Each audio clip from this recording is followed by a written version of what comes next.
आज की हमारी कहानी है बेटी दामाद ने मिलकर किया पिता को कंगाल। यह सुनकर शायद आप रिश्तों पर भरोसा करने से डरने लगोगे। पत्नी के जाने के बाद नरेश जी के जीने का आखिरी सहारा उनकी बेटी रचना थी। जिंदगी भर की कमाई से नरेश जी ने अपनी बेटी रचना की शादी विदेश में रहने वाले लड़के से कर दी। 70 वर्ष की उम्र में नरेश जी बीमार रहने लगे थे। यादाश्त काफी कमजोर होती जा रही थी। अब उन्हें रोजमर्रा की चीजें याद ना रहती, लेकिन उनकी बेटी जो उन्हें हमेशा याद रहती थी। दिन हो या रात, एक पल भी ऐसा ना होता था जब उन्हें अपनी बेटी की याद ना आती हो। और दूसरी तरफ बेटी थी जो कभी कभी अपने पिताजी को फोन कर लिया करती थी और 2 मिनट बात कर लेती थी।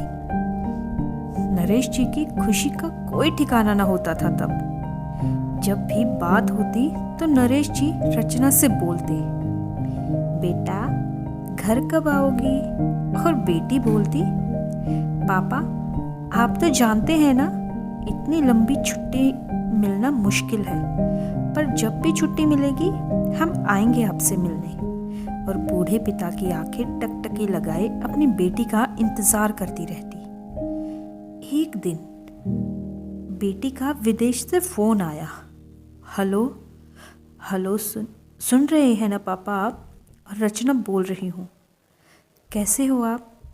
मैं ठीक हूँ बेटा। तुम और दामाद जी कैसे हैं? हम दोनों भी ठीक हैं, और मैं अगले हफ्ते ही गांव आ रही हूँ पापा आपको लेने। अब आप सब हमारे साथ रहेंगे। तुम्हारे दामाद जी बोल रहे थे कि पापा को यहाँ पर लेकर आओ, बेचारे अकेले वहाँ परेशान होते होंगे। और पिता की बूढ़ी सूखी आंखें आंसुओं से भीग गई। उनके कमजोर शरीर में खुशी की लहर दौड़ गई। बेटी और दामाद का अपने प्रति प्रेम देखकर पिता का मन भर आया और बेटी ने आगे कहा, पापा तैयार रहना, उनको ज्यादा छुट्टी नहीं मिलती।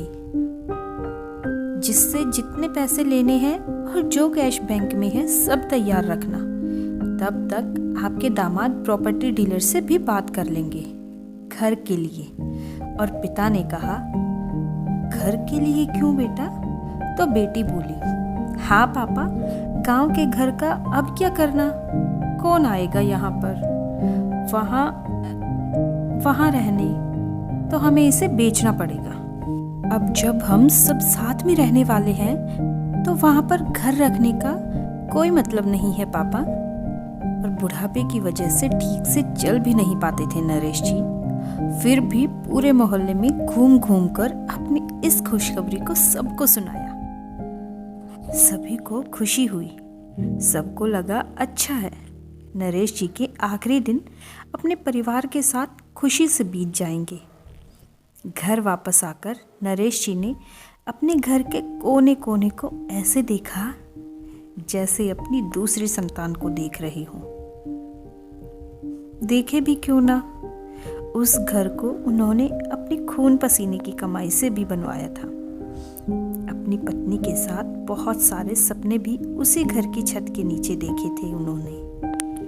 अपनी जीवन संगिनी के साथ जिंदगी के 45 साल बिताए थे, लेकिन अब मजबूर थे। बुढ़ापे के आखिरी साल बेटी और दामाद के साथ बिताना चाहते थे। और दिल पर पत्थर रखकर घर बेचने के लिए नरेश जी तैयार हो गए। आनन फानन में दामाद ने घर के आधे दामों पर बेच दिया और सारे पैसे दुबई की करेंसी में एक्सचेंज करवाकर धोखे से सब अपने नाम करा लिया। और सभी दुबई जाने के लिए तैयारी करने लगे। नरेश जी ने ज़्यादा नहीं, लेकिन अपनी पत्नी की फोटो और उनकी कुछ यादें अपने साथ ले ली। फिर दामाद के साथ टैक्सी में बैठकर एयरपोर्ट के लिए निकल गए। एयरपोर्ट पर जाकर बेटी और दामाद ने कहा, पिताजी आप यहाँ बेंच पर बैठिए, हम दोनों जाकर सामान और बोर्डिंग पास की जांच करवा कर आते हैं। वहाँ वक्त लगता है और खड़े रहना पड़ता है, आपको उसमें तकलीफ होगी। आप यहीं आराम कीजिए और रचना कुछ देर बाद आएगी और आपको ले जाएगी। नरेश जी बेंच पर बैठ गए और बेटी दामाद दोनों अंदर चले गए। काफ़ी समय हो गया, ना बेटी आई थी और ना ही दामाद। नरेश जी सोचने लगे कि ज़्यादा भीड़ होगी, इसीलिए देर लग रही होगी। अंधेरा होने को आया, अब तो भीड़ भी कम हो गई थी। नरेश जी को अब चिंता होने लगी। एक कर्मचारी ने आकर पूछा, किससे मिलना है बाबूजी आपको? यहाँ पर क्यों बैठे हैं? मेरी बेटी और दामाद अंदर सामान की जांच कराने गए हैं। दुबई जा रहे हैं हम। क्या नाम है आपकी बेटी और दामाद का? कर्मचारी ने पूछा। नरेश जी ने कहा, बेटी का नाम रचना है और दामाद का नाम रंजन है। और कर्मचारी अंदर गया और थोड़ी देर बाद बाहर लौटा।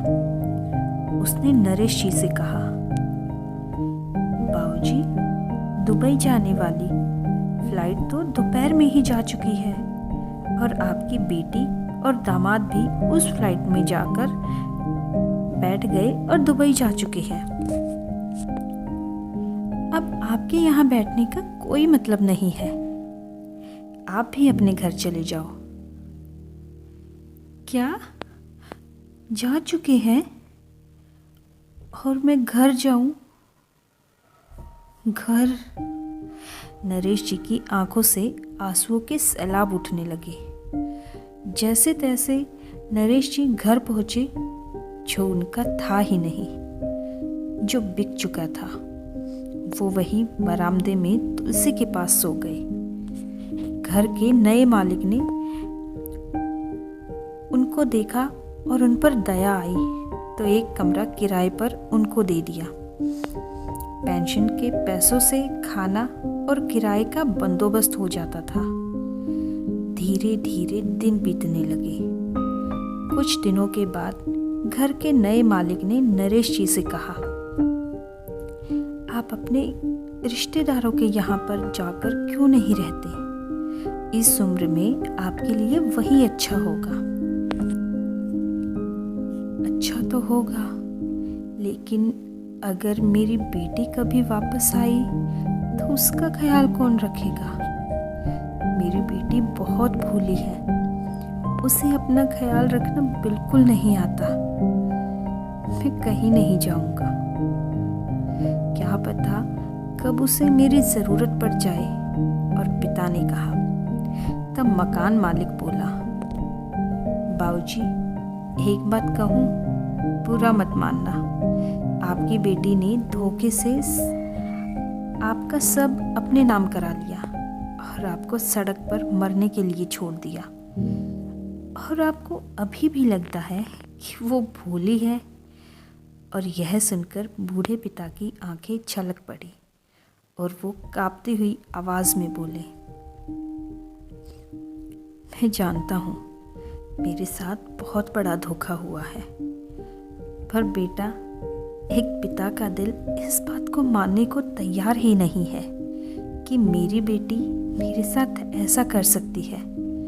और इतना कहकर बूढ़ा पिता फूट फूट कर रोने लगा। सो दोस्तों, यह हमारी आज की भावुक कर देने वाली कहानी थी।